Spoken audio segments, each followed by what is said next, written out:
Boss ಎಲ್ಲರಿಗೂ ನಮಸ್ಕಾರ. Welcome back to Sagar stories. Boss ಹೋಗ್ಬಿಡೋಣ ಟಾಪ್ ಕ್ರಿಕೆಟಿಂಗ್ ಅಪ್ಡೇಟ್ಸ್ಗೆ ಪಡ ನಂಗೆ.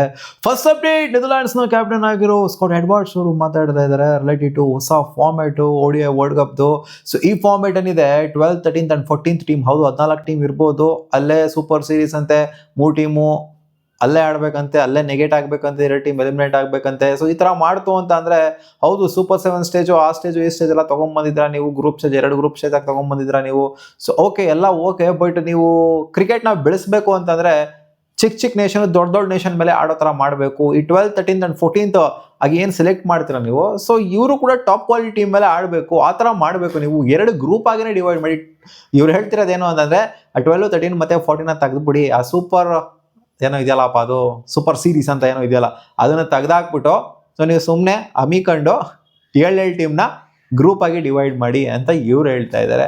ಸೂಪರ್ 6 ಬೇಡ ನಮಗೆ, ಅಂದರೆ 6 ಟೀಮ್ದು ಬೇಡ ನಮಗೆ, 7 ಟೀಮ್ದು ಆಗಿ ಡಿವೈಡ್ ಮಾಡಿ, ಆಮೇಲೆ ನೆಕ್ಸ್ಟ್ ಸ್ಟೇಜ್ ಬೇಕಾದ್ರೆ ನೋಡ್ಕೊಳ್ಳೋಣ, ಸೂಪರ್ 7 ಆಮೇಲೆ ನೆಕ್ಸ್ಟ್ ನೋಡ್ಕೊಳ್ಳೋಣ ಅನ್ನೋ ಥರ ಇವ್ರು ಹೇಳ್ತಾ ಇದ್ದಾರೆ. ನಾವು ಕೂಡ ಟಾಪ್ ಕ್ವಾಲಿಟಿ ಟೀಮ್ಗಳ ಮೇಲೆ ಆಡಬೇಕು ಅಂತ ಇವರಿಗೆ ಆಸೆ ಆಗ್ತಾ ಇದೆ. ಅಂದರೆ ಇವ್ರಿಗೆ ಮಾತ್ರ ಅಂತಲ್ಲ, ಬೇರೆಯವರು ಕೂಡ 12, 13 and 14 ಬರುವಂಥ ಟೀಮ್ಗಳಿಗೆ ಎಲ್ಲರಿಗೂ ಕೂಡ ಆಸೆ ಅನ್ನೋದು ಇದ್ದೇ ಇರುತ್ತೆ.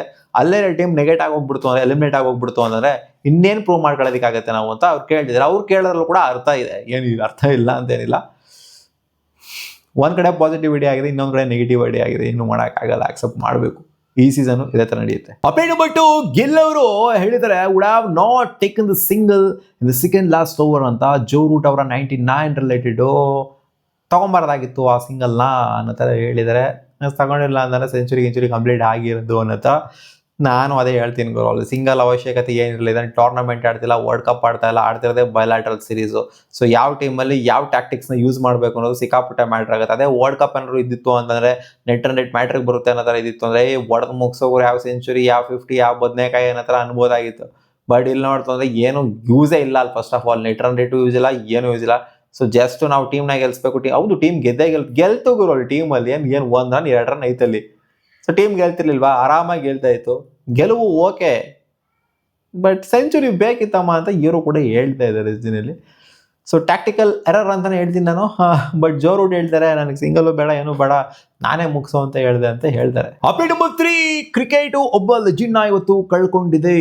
ಇತಿಹಾಸ ತೆಗೆದು ಫೋಟೋಗಳನ್ನು ತೆಗೆದು ನೋಡ್ತಾ ಅಂದರೆ ಸರ್ ಗ್ಯಾರ್ಫೀಲ್ಡ್ ಸ್ಕೋಬರ್ಡ್. ಸೊ ಇವರು ಕ್ರಿಕೆಟ್ಗೆ ಕೊಟ್ಟಿರುವಂಥ ಕೊಡುಗೆ ಸಿಕ್ಕಾಪಟ್ಟೆ ಅಪಾರ. ನಾವು ಇವರು ಆಡಿರೋದನ್ನ ನೋಡದೇ ಇರ್ಬೋದು, ಬಟ್ ಇತಿಹಾಸ ತೆಗೆದು ನೋಡ್ತು ಅಂತಂದಾಗ ಖಂಡಿತ ಸಿಕ್ಕಾಪಟ್ಟೆ ಇವರು ಕೊಡುಗೆ ಕೊಟ್ಟಿದ್ದಾರೆ. ಆ್ಯಂಡ್ ವಿರಾಟ್ ಕೊಹ್ಲಿ ಕೂಡ ಇವರ ರಿಲೇಟೆಡ್ ಪೋಸ್ಟ್ ಹಾಕಿದ್ದಾರೆ. ಆ್ಯಂಡ್ ಇವ್ರನ್ನ ನೋಡಿರ್ತೀರ ಅಂತ ಅಂದ್ಕೊಂಡಿದ್ದು, ವಿರಾಟ್ ಕೊಹ್ಲಿ ಇವ್ರ ಜೊತೆಗೆ ಸಿಕ್ಕಾಪಟ್ಟೆ ಮಾತಾಡೋದು, ಅಂದರೆ ವೆಸ್ಟ್ ಇಂಡೀಸ್ ಟೂರ್ಗೆಲ್ಲ ಹೋದಾಗ ಮಾತಾಡೋದು ಇದೆಲ್ಲ ಆಗ್ತಾ ಇತ್ತು.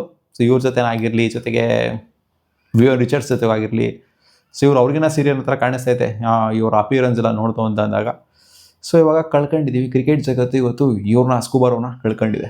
ಅಪ್ಡೇಟ್ ನಂಬರ್ 4, ಲಾಸ್ಟ್ ಮ್ಯಾಚ್ 99 ಹೊಡೆದಂತ ಜೋ ರೂಟ್ ಅವರು ODI ಫಾರ್ಮ್ಯಾಟ್ ಬಗ್ಗೆ ಅಂಡ್ ವಿರಾಟ್ ಕೊಹ್ಲಿ ಬಗ್ಗೆ ಮಾತಾಡಿದರೆ. Virat Kohli is the best chaser that have ever played the game ಅಂತ ಹೇಳಿದ್ದಾರೆ. Ever played the game. ಕ್ರಿಕೆಟ್ನ ಆಡಿರುವಂಥದ್ದಲ್ಲಿ, ನಾನು ನೋಡಿರುವಂಥದ್ದಲ್ಲಿ, ಕ್ರಿಕೆಟ್ನ ಆಡಿರುವಂಥದ್ದಲ್ಲಿ ಬರೀ ODI ಫಾರ್ಮ್ಯಾಟ್ ಮಾತ್ರ ಅಂತಲ್ಲ, ಅಕ್ರಾಸ್ ಆಲ್ 3 ಫಾರ್ಮ್ಯಾಟ್ಸ್ ನೋಡ್ತು ಅಂದರೆ one of the best chaser ಯಾರು ಅಂತ ಅನ್ನೋದು ವಿರಾಟ್ ಕೊಹ್ಲಿ ಮಾತ್ರನೇ. Ever played the game. ಕ್ರಿಕೆಟ್ನ ಆಡಿರುವಂಥವ್ರಲ್ಲೇ ಬೆಸ್ಟ್ ಚೇಸರ್ ಯಾರು ಅನ್ನೋದು ವಿರಾಟ್ ಕೊಹ್ಲಿ. ಹೌದು, ಒಪ್ಕೊಳ್ಳೇಬೇಕು. ನೀವು ಬೇಕಾದ್ರೆ ಬೆಸ್ಟ್ ಚೇಸರ್ ಅಂತ ಯಾರು ಕೇಳಿ, ಕ್ರಿಕೆಟರ್ಸ್ನೇ ಕೇಳಿ, ಹೇಳ್ತಾರೆ ವಿರಾಟ್ ಕೊಹ್ಲಿ ಅಂತ. ವಿರಾಟ್ ಕೊಹ್ಲಿ ಹೇಟರ್ ಆಗಿದ್ರು ಕೂಡ ವಿರಾಟ್ ಕೊಹ್ಲಿ ಅಂತ ಹೇಳಲೇಬೇಕು. ಯಾಕಂದ್ರೆ ಅಷ್ಟು ನಂಬರ್ ಆಫ್ ಗೇಮ್ಸ್ನ ಚೇಸ್ ಮಾಡಿ ಗೆಲ್ಸಿದ್ದಾರೆ. ಆ್ಯಂಡ್ ಆ ಥರ ಮೈಂಡ್ಸೆಟಲ್ಲಿ ರೆಕಾರ್ಡ್ ಆಗೋಗ್ಬಿಡುತ್ತೆ, ಇದೇ ಥರ ಚೇಸ್ ಮಾಡಬೇಕು. ಈ ಸ್ಕೋರ್ ಇದೆ, ಆ ಬ್ಲೂ ಪ್ರಿಂಟು, ಆ ಸ್ಕೆಚ್ಚು ಎಲ್ಲ ರೆಡಿ ಆಗಿ ಹೋಗ್ಬಿಟ್ಟಿರುತ್ತೆ. ವಿರಾಟ್ ಕೊಹ್ಲಿ ಕ್ರೀಸಲ್ಲಿ ಇದ್ದಾರೆ ಅಂತಂದ್ರೆ ಭಯ ಇರೋದೇ ಇಲ್ಲ, ಚೇಸ್ ಆಗೇ ಆಗುತ್ತೆ. ಲಾಸ್ಟ್ವರೆಗೂ ಹೋದ್ರು ಕೂಡ ಚೇಸ್ ಆಗೇ ಆಗುತ್ತೆ ಅನ್ನೋ ಒಂದು ಕಾನ್ಫಿಡೆನ್ಸು ಇಂಡಿಯನ್ ಟೀಮ್ಗೆ ಇದ್ದೇ ಇರುತ್ತೆ. ಜಸ್ಟ್ ವಿರಾಟ್ ಕೊಹ್ಲಿ ಕ್ರೀಸಲ್ಲಿ ಇರಬೇಕಷ್ಟೇ. ಅಪ್ಡೇಟ್ ನಂಬರ್ 4, ಹರ್ಷ ಬೋಗ್ಲೆ ಅವರು ಒಂದು ಪೋಸ್ಟ್ ಹಾಕೊಂಡಿದ್ದಾರೆ ರೋಹಿತ್ ಶರ್ಮಾ ಅವ್ರ ರಿಲೇಟೆಡ್. ಸಿಕ್ಕಾಪಟ್ಟೆ ರೂಮರ್ಸ್ ಅಂಡ್ ಸ್ಪೆಕ್ಯುಲೇಷನ್ಸ್ ಸ್ಪ್ರೆಡ್ ಆಯ್ತು ಅದ್ರ related. The whole business around Rohit Sharma from responsible league to responsible league ಅಂತ ಹೇಳಿದರೆ, ಅದಕ್ಕೆ ಕಾಲ್ ಮಾಡಿದ್ರೆ ಒಂದು ಪರ್ಟಿಕ್ಯುಲರ್ ವರ್ಡ್ನ ಕೊಡಿದ್ರೆ ಟು ಹೈ ಲೆವೆಲ್ ಕ್ಲಾರಿಫಿಕೇಶನ್. ಅಂದರೆ ಒಂದು ಚಿಕ್ಕ ಒಂದು ಆರ್ಟಿಕಲ್, ಅಂದರೆ ಮೈನ್ ಇದರಿಂದನೇ ಇಂಡಿಯನ್ ಎಕ್ಸ್ಪ್ರೆಸ್ಸಿಂದ ಬಂದಂಥ ಒಂದು ಆರ್ಟಿಕಲ್ ಏನಿದೆ, ಅದು ಒಂಥರ BCCI ಅವರೇ ಬಂದ್ಬಿಟ್ಟು ಅಫಿಷಿಯಲ್ ಸ್ಟೇಟ್ಮೆಂಟ್ ಕೊಡಬೇಕಾಯಿತು, ಪಾಸ್ ಮಾಡಬೇಕಾಯಿತು. ಆ ಥರ ಆ ರೇಂಜ್ಗೆ ಹೊಟ್ಟೋಗ್ಬಿಡ್ತು. Is it damaging to Indian cricket and the atmosphere in the team. So ಗೊತ್ತಲ್ಲಪ್ಪ, ಯಾರೋ ಶರ್ಮಾ ಗಿರ್ಮಾ ಅನ್ನೋರು, ಅವರು ಇದನ್ನ ಪೋಸ್ಟ್ನ ಹಾಕಿದ್ದು, ಆರ್ಟಿಕಲ್ನ ಬರೆದ್ಬಿಟ್ಟು ಹಾಕಿದ್ರು. ಇಂಡಿಯನ್ ಎಕ್ಸ್‌ಪ್ರೆಸ್ ಅವರು ಅದನ್ನ ಪೋಸ್ಟ್ ಮಾಡಿದ್ರು.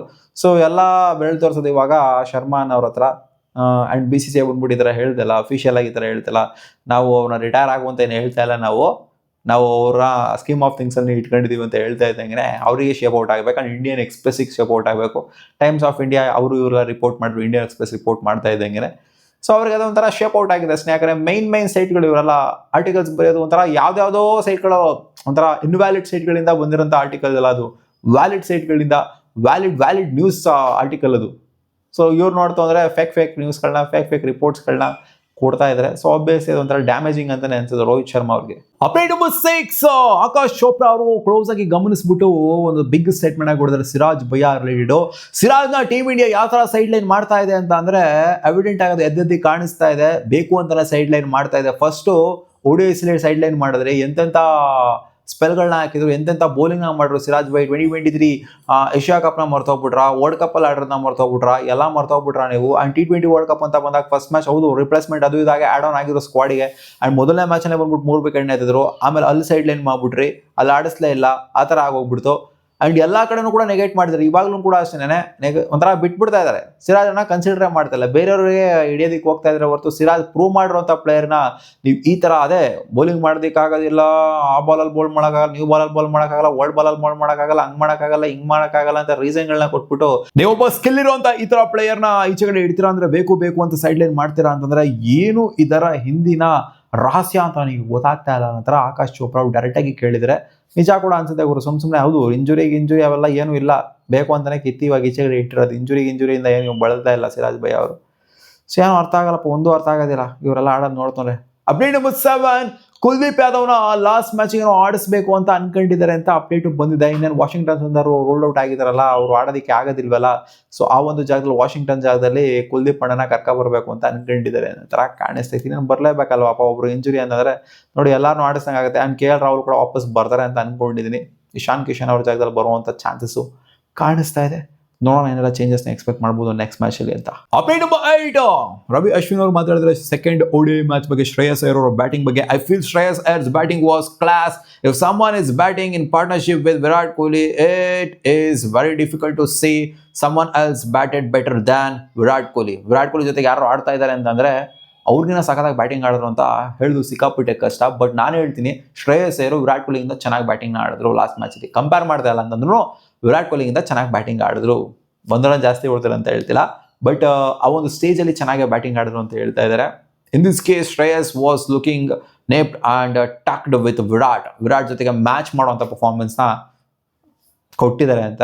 ಬಟ್ ಇಂಡಿಯಾಗೆ ರಿಸಲ್ಟ್ ಬರಲಿಲ್ಲ ಲಾಸ್ಟ್ ಮ್ಯಾಚ್. ಏನೇ ಆದರೂ ವಿರಾಟ್ ಕೊಹ್ಲಿ ಚೆನ್ನಾಗಿ ಆಡಿದ್ರು ಅಷ್ಟೇ, ಶ್ರೇಯಸ್ ಅಯ್ಯರ್ ಚೆನ್ನಾಗಿ ಆಡಿದ್ರು ಅಷ್ಟೇ, ಇಬ್ಬರು ಚೆನ್ನಾಗಿ ಆಡಿದ್ರು ಅಷ್ಟೇ. ರಿಸಲ್ಟ್ ನಮ್ಮ ಕಡೆ ಇರಲಿಲ್ಲ. ಒಳ್ಳೆ ಚೆನ್ನಾಗಿ ಆಡಿರುವಂಥ ಪ್ಲೇಯರ್ನ ಚೆನ್ನಾಗಿ ಆಡಿದೆ ಅಂತಲೇ ಹೇಳಲೇಬೇಕು. ಆಬ್ವಿಯಸ್ಲಿ ಈ ಒಂದು ಇಂಗ್ಲೆಂಡ್ ಸೀರೀಸ್ ಏನಿದೆ, T20 ಸೀರೀಸ್ ಆಗಿರಲಿ, ODI ಸೀರೀಸ್ ಆಗಿರಲಿ, ಶ್ರೇಯಸ್ ಅಯ್ಯರ್ಗೆ ಚೆನ್ನಾಗೇ ಆಗ್ತದೆ. ಬಟ್ ಅವರ ಕ್ಯಾಪ್ಟನ್ಸಿ ಅನ್ನೋದು ಹಂಗೆ ಹಿಂಗೆ ಆಯಿತು, ಅದು ಬಿಡ್ತು ಅಂದರೆ ಇಂಡಿವಿಜುವಲಿ ಅವ್ರ ಬ್ಯಾಟಿಂದ ರನ್ಸು ಬಂದಿದೆ, ODIಯಲ್ಲೂ ಬಂದಿದೆ, T20ಯಲ್ಲೂ ಬಂದಿದೆ.